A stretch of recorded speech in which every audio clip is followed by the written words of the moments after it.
Welcome to Jumpstart Your Joy. I invite you to join me as we explore what it looks like to choose joy in the messy middle while embracing the inspiration, intention, and action that you can take to find joy in your everyday. This is your host, Paula Jenkins. Welcome to episode 275 here on Jumpstart Your Joy. This week, I'm delighted to be joined by John McEuen of the Nitty Dirt Band. He is one of the most celebrated and best known banjo players in the world, and he's had such a long and exciting career in music. It was really a delight to speak to him about his book, The Life I've Picked, his early days at the magic shop in Disneyland, and about being the first American musical group to tour Russia in 1977. I cannot wait to share this conversation with you. Before we get to the show, I want to wish you all a very warm welcome and say thank you so much for tuning in each week. It is such a delight to have you here, and it really means a lot to me that each of you takes a moment out of your week to listen to this show. It's been such a foundational part of my own life, and I've just finished writing a book called Jumpstart Your Joy, Heart-Centered Ways to Find Joy in the Messy Middle. And it has been such a journey to write that book. I've really said so many of the things that I've learned along the way here, talking to each of the guests and listening to your feedback. It's really been foundational for who I am and where I'm headed. And I can't wait to share this book with you. It'll be out really soon. It's self-published, so I'm getting my feet wet there, and I'm really excited to share it. If you're new to the show, I want to wish you a very warm welcome and say thank you so much for finding your way here. I hope that you'll love this show. It's all about how you jumpstart joy in your life, especially when you're in the midst of hard times or difficult situations, and how someone chooses joy in their life. And sometimes it's about how people notice the role that joy plays in their everyday. It's a lot of fun to have these conversations. And so if you want to find out more, you can head over to the website, which is at jumpstartyourjoy.com. If you want to find the episode notes that go along with this conversation, where I'll link back to the things that John and I talk about, they are at the website, jumpstartyourjoy.com/episode 275. While you're on the website, I invite you to sign up for my newsletter, which comes out every other week, and I share what's going on with the podcast, along with some other links that I curate together just to bring a little bit more joy into your day. So I am so excited to have John McEuen on today.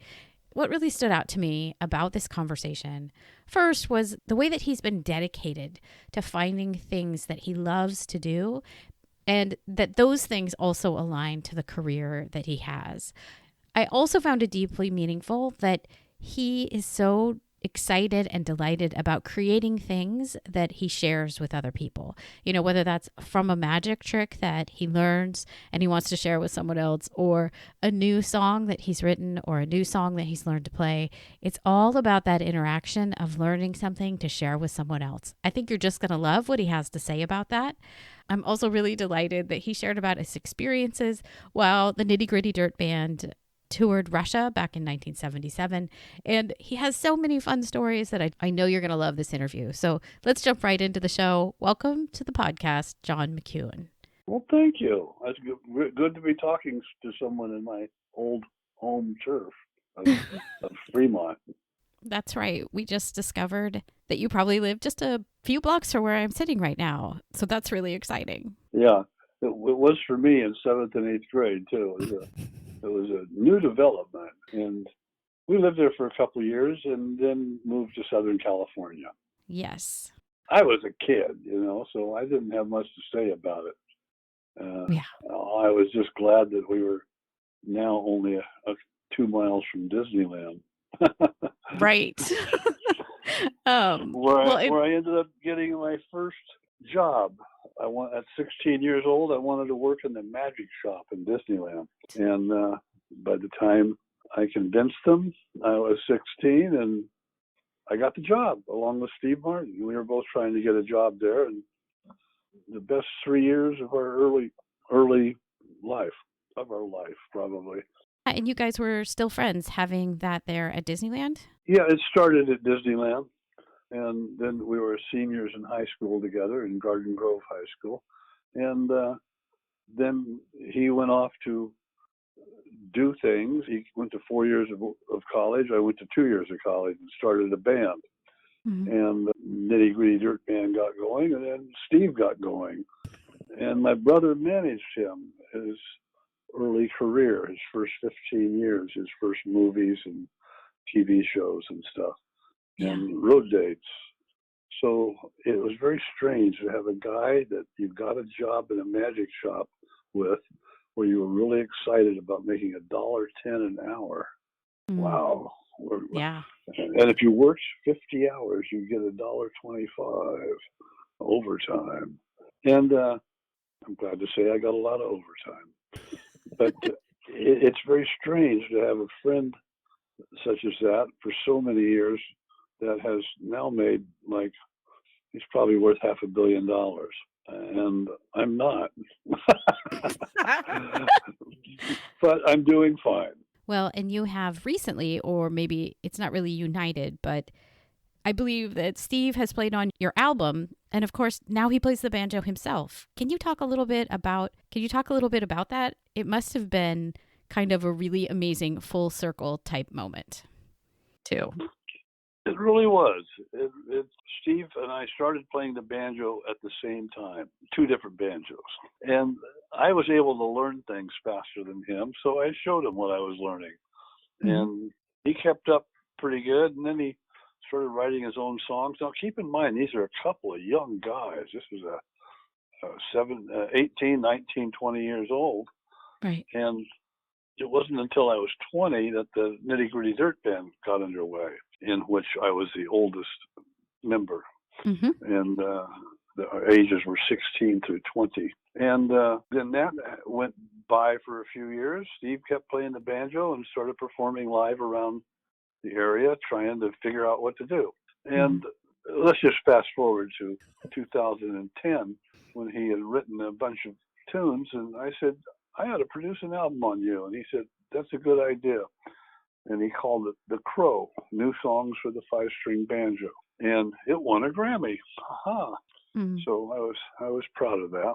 Over the years, I've done music for a couple of his specials and played with him several times. And he has written some wonderful foreword for my upcoming illustrated book of The Mountain Whippoorwill, which is a poem that I do. Up in the mountains, it's lonesome all the time.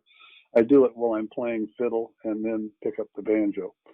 And he wrote a foreword for it because we learned that in high school, senior year, and been with us all our lives.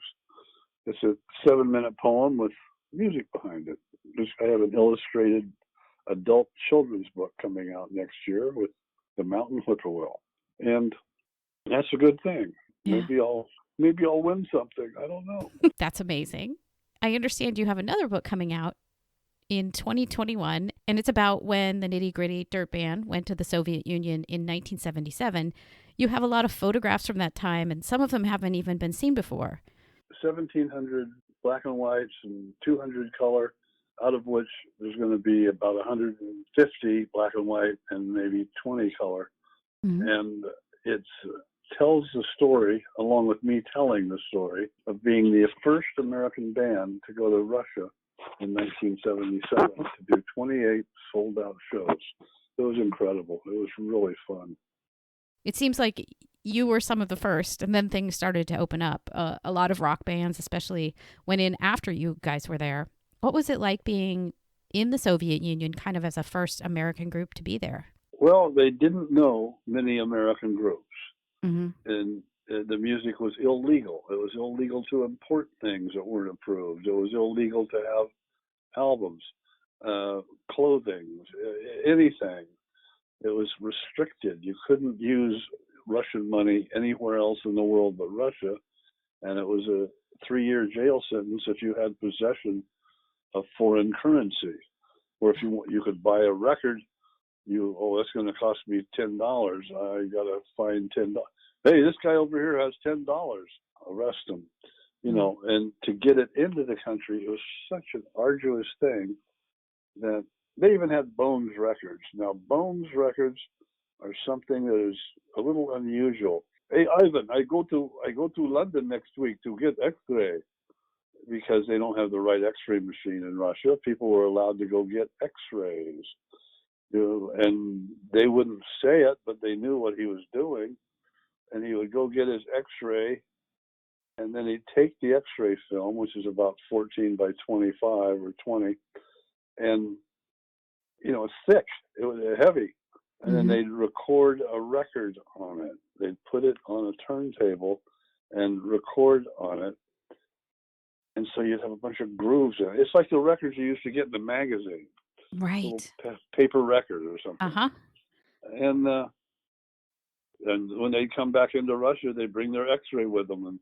And the KGB, stupid. They look at it, they think it's just X-ray. But his album of the Beatles, whoever they can capture, and it would play maybe twice.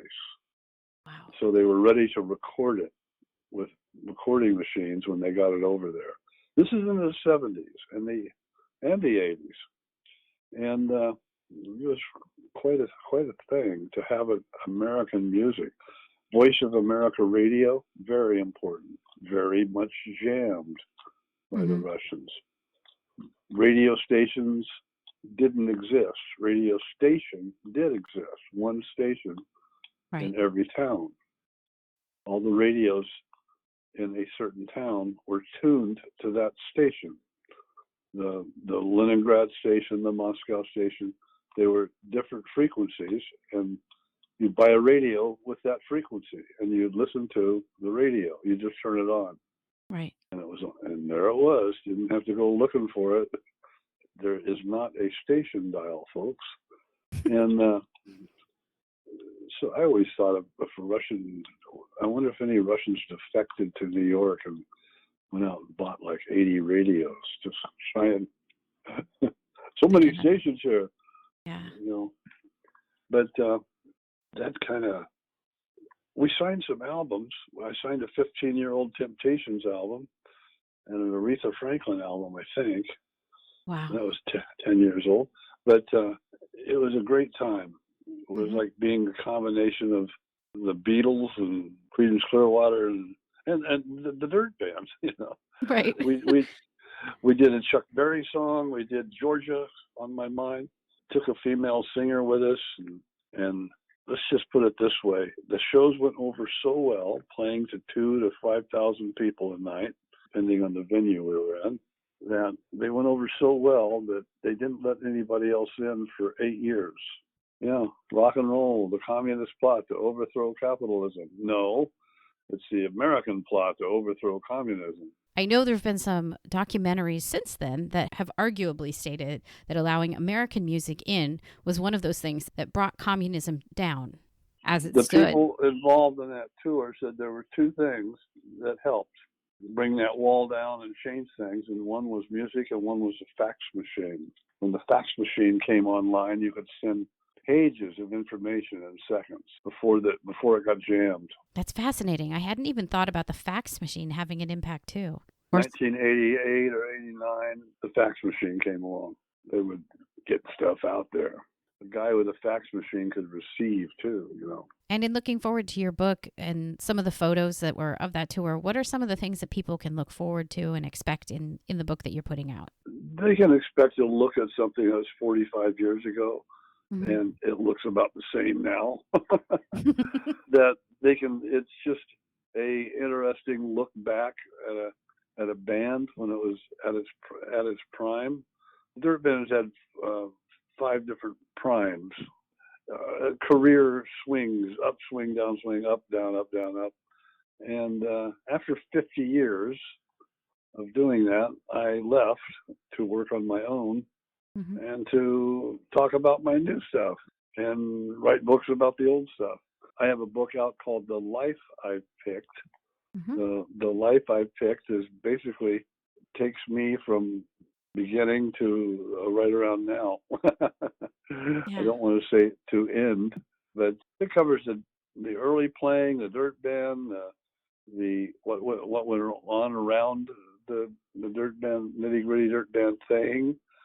And the other people that I've played with, which is from Leon Russell to Roy Acuff to just a long list of people. I know in another interview you mentioned that you thought that the theme of the book or the through line for the stories that you pulled together was that you got to live the dream and you still do, but it doesn't really feel like you're working for a living. Is that kind of how you would still interpret that piece or what it says about your past? Well, I realized that the magic shop was so much fun Mm. that I used to be sad when I would only get 50 hours in a week. I usually got 60 hours, and then I'd get my paycheck, and that was fun too. But it was just, the point was, it wasn't work. It was doing something I loved. Mm-hmm. And as long as you're doing something you love, sure, you've got to make some money. But if you're doing something you love, then, and you make some money, you might make a lot more than you thought you were going to. Mm-hmm. And that makes it even more fun. To Yeah. be able to do something that people actually go out to see is really a responsibility. I always feel like there's people in that audience that have put the ticket on their refrigerator of a month ago, 2 months ago, 3 months ago, and they, oh yeah, there's the ticket. I'm looking forward to that show. I hope he does, whatever. That is a real responsibility I have to the audience. And that doesn't matter if you don't feel well or if you're had trouble at home or somebody's sick or whatever. You're there for their 2 hours. Mm-hmm. And I could have a migraine, I used to in the early years, Mm-hmm. and doing a show would make it go away because it's such concentration. That's fascinating. I mean, I hear that in the stories that you just told. I don't know if you want to talk about how you found your way to connect with other people or find a happy way out of a hard place. Well, my purpose is I sit at home and maybe come up with a new lick and go, oh, I can't wait to get this out in front of people, see Mm-hmm. if they like it. And because I once I either make it up or whatever, or I learn the song, well, I don't want to sit around and play it for me. I'm pretty bored with that, so I got to go out and do it for somebody and make their life react to it. Yeah. It's like a magic trick. Aha, there's the Mm-hmm. old days. It's a good through line right there. I learn a magic trick in front of the mirror, and I'm doing it all right. Well, what good is a magic trick if you just do it for yourself? You're Yeah. not going to fool yourself. I know how No. you did that. Of course, I'm me. Yeah.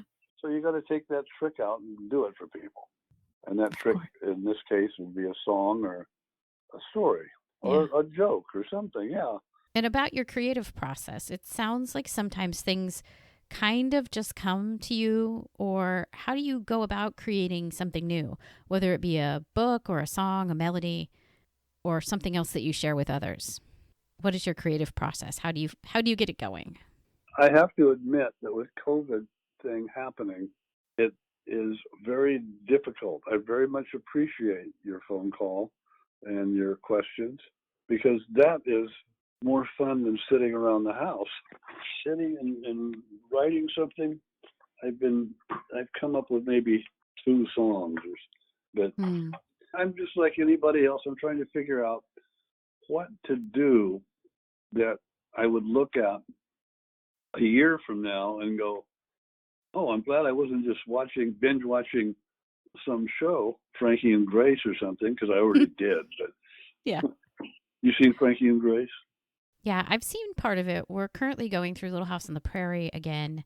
Binge watching should be a sport.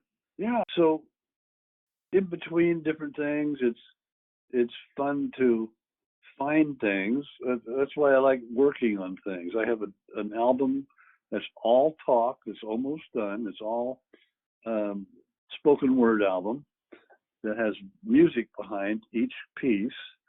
One of them is a letter from a guy in the Civil War writing to his wife with it's like film score music behind it. Mm-hmm. Another one is a letter from a guy in Vietnam writing about taking Nui Ban Din. And that was a tough one to read because this is from a guy in the field. Wow. Anyway, it really came out good. Another one is Fly Trouble, a Hank Williams song.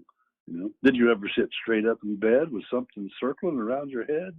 You swat it in as it whizzes by, and it's just one pesky little fly. And that story goes on with music behind it. Yeah. And totally different music. And so that has one of the pieces is, you ever heard of the cremation of Sam McGee? Yes, I have. Yeah. You have? Mm-hmm. Do you Yes. remember any of it? Only vaguely. I mean, I know I've heard it. Yeah, there are strange things done in the midnight sun by the Yes. men who moil for gold. The Arctic trails have their secret tales that'd make your blood run cold. Those northern lights, they've seen queer sights, but the queerest they ever did see was that night on the marsh, Lake LaParge, cremated Sam McGee. Now, that has music behind it, and it's really one of my best pieces. I don't know why I got into describing something that's not going to come out till next year. I hope people look forward to it. Right. It sounds like your inspiration, especially during this time of COVID, has been with things that are maybe different than they were previously. Or you spent a lot of your time playing with some new things for you. I have. Yeah. And I have the book, The Life I Picked, I'm hoping to get out next year as a spoken word book. Only one with enhanced spoken word things, music and photos and some video that you'll be able to access when you download the spoken word book. Mm-hmm. And getting that together is a fun thing to do. But it's very lonely thinking about yourself and things that you're doing and doing stuff all the time. Mm-hmm. It's a lonely pursuit, but it's okay. I've been alone a lot, but it's lonely, but I have these visions of it going out there and getting to somebody, getting in their house. I'd fly over the country over the years. Mm-hmm. I've flown over 3 million miles, and sometimes you're going over Kansas or Oklahoma, and I look down there and I go, I wonder how many houses have a record that I'm on. Nitty Gritty Dirt Band. The Dirt Band got out there, and pretty good. They got out there pretty good. And some of the other records I played on, like Carolina in the Pines and Wildfire by Michael Martin Murphey. Mm-hmm. And that gets out there. But so I sit here and I make something on my computer, or I work on the vocal or something, and I think, I'm making this for somebody's house. I know Ron, I don't know his last name, but he's in Kansas. Ron and his wife, Mara, they're big fans. I know he's going to like it. Okay, I know Ron's going to like it. I know Dave in Arizona is going to like it. You know, yeah. A few thousand of those. And then you wonder who you're going to reach. So it's fun. It's a fun game. Yeah. I like that. I mean, as a podcaster, I can relate. It's kind of a lonely thing when I'm creating my own solo episodes, and I never know where or who these words will ever reach. So I can relate to all of that in kind of an interesting way. And I'm sure there's other people who work on a craft at home and sometimes in their own way. I mean, we're all such social creatures with everything that... Everything was in his garage except what his brother bought, you know, and he put it in his garage. You don't know. You just paint because you paint. Yeah. And, but I try to capture something, do something. And I've been very fortunate that I've made things that have gotten out there. Like my most recent album, Made in Brooklyn.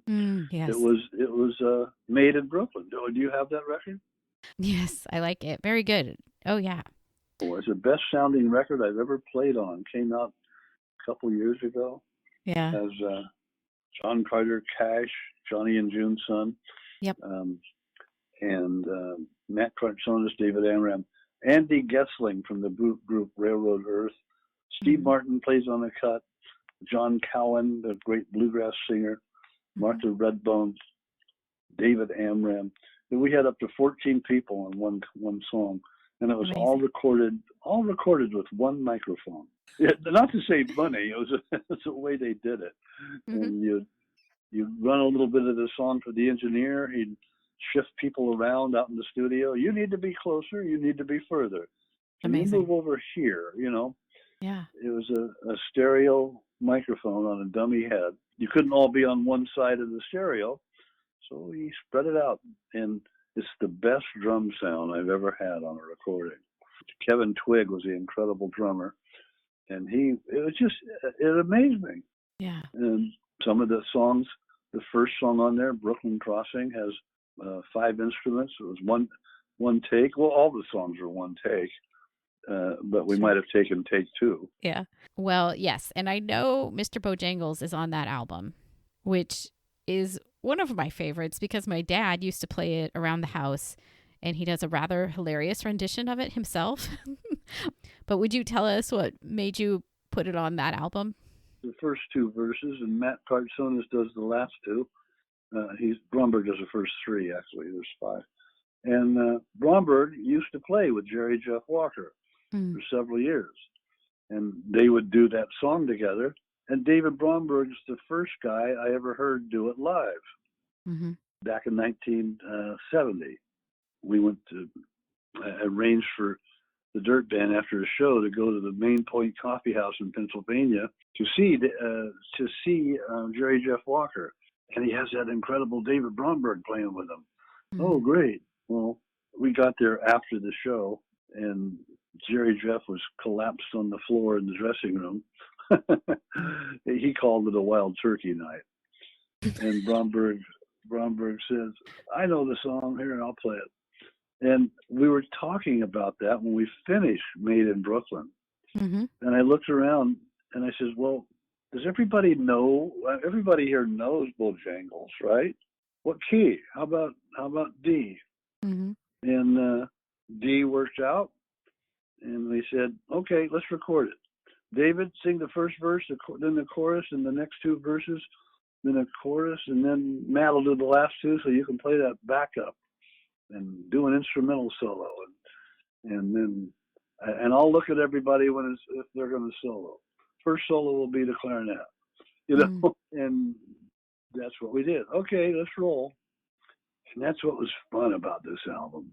That's incredible because it does kind of capture that there's a liveliness to it, and you don't always get that on an album, right? No, I liked recording in the process of making a record with a band. But it's so old school. I remember one time the Dirt Band was making an album, and Bobby, you leaving town? Oh yeah, I'll be back Tuesday though. I've got to do the bass over on the second song, and I got to sing a harmony part on another song. Mm-hmm. Oh, okay. I'll see you when you get back. The record was made, and then one guy would go in and do a guitar part, and another guy would go in and do a vocal part. Right. No, why don't we all know the song and record it at the same time and be done with it? Yeah. This album was recorded in 2 days. 2 long days, I will say, but everybody was into it. And that's Made in Brooklyn. It was on Chesky Records. Chesky Records is a fine label. Yeah. I called my friend at Skywalker Sound. I said, hey, Bob. He works there he's been there 25 years. Yeah. I'm making an album for Chesky Records. You ever heard of him? He said, John, there's only 2 things you need to say to Mr. Chesky. What's that? He goes, thank you, sir, and yes, sir. Well, that's funny. I use Chesky Records here at Skywalker to check my system to make sure it sounds right. And he does. That's amazing. They're great sounding records. And it won the Americana Award from the independent record manufacturers. It is really good. So I'll link up to that one in the show notes for people if they're curious. And if they're curious about hearing it, because it really does have a special sound, and I really enjoyed it. She Dark the Sun is on that. And I had John Cowan, who's my favorite singer. I've known him since 1974. For 10 years, I've been trying to get him to record this song on one of his albums. I called him up to see if he was available for this. He goes, you want me to sing that song? I said, yes. And he did it. And he sang on a couple other things. He did a great job. And Martha Redbone did a great job. We wrote Martha and I wrote music for a song called I Rose Up. And those are words from William Blake, the British poet from the Right. 1800s. Now it's as if William Blake had moved to Appalachia and learned to play the banjo or fiddle, and that's the kind of music we put behind it. Right. And it's really fun. Boy, when that was over, it was like we wanted to start it again. Do you have any plans to get back together with them and do some more work? Well, last year, the year before, one or two or three would show up at a gig and we'd do stuff together, but there's no plans right now. You Yeah. know, I'm going to go out and play solo or with just John Cable, a previous Dirt Band member. Mm-hmm. And I did a show last weekend. It was Les Thompson, me, and John Cable.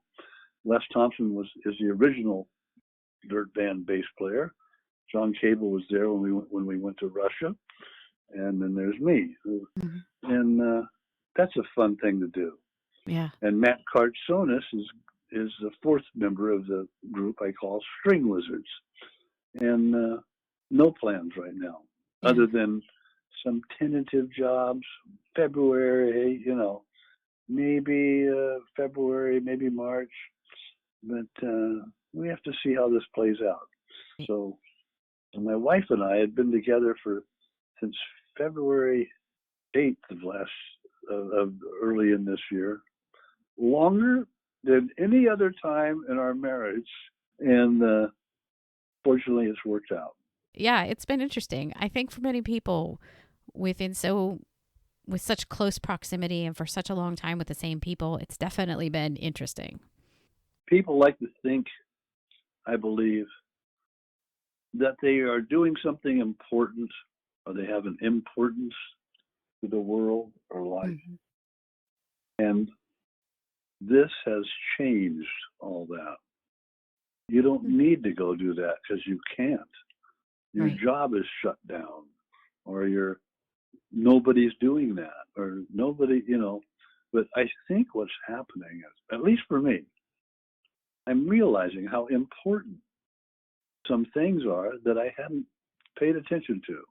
Yeah. Like, I don't know how it is for you, but hey, the 7-Eleven, hey, how you doing? Mm-hmm. I'm glad you're here.